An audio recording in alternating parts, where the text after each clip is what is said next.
वडोदरा महानगर पालिका की ओर से आज भगवान श्री सत्यनारायण की कथा का आयोजन करवाया गया था। दरअसल हर साल श्रावण माह पर वडोदरा महानगर पालिका सत्यनारायण भगवान की कथा का आयोजन करवाती है। तब इस साल भी श्रावण माह के चलते पालिका के शासक पक्ष के कार्यालय पर भगवान सत्यनारायण की कथा का आयोजन करवाया गया था।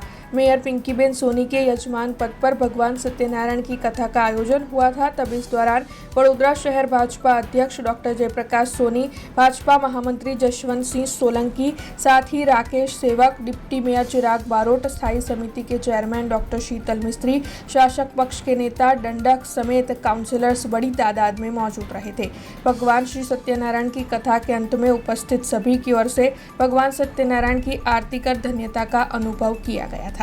વડોદરા મહાનગરપાલિકામાં જે વર્ષોથી પરંપરા સત્યનારાયણ દેવ શ્રાવણ મહિનામાં જે કથાનું આયોજન કરેલું છે એ ભાગરૂપે આજે કોર્પોરેટરો, અમારા વડોદરા શહેરના પ્રમુખશ્રી છે, મહામંત્રીશ્રી છે, મેયરશ્રી, ચેરમેનશ્રી, ડેપ્યુટી મેયરશ્રી અને નેતા અને દંડકની હાજરીમાં આજે અને મીડિયાનો બી ખૂબ ખૂબ આભાર કે આજે અહીંયા એને પ્રસાદી ગ્રહણ કરી છે અને સત્યનારાયણની કથા એક વડોદરાના બધાએ સુખાકારી માટે બી પ્રાર્થના કરી છે કે આવનારું વર્ષ હજુ सारू जाए एना माटे भी एक सुखारीने प्रार्थना करी है। हमसे जुड़े रहने के लिए हमारे YouTube चैनल को सब्सक्राइब करें और नई वीडियो की नोटिफिकेशन के लिए बेल आइकॉन को दबाएं।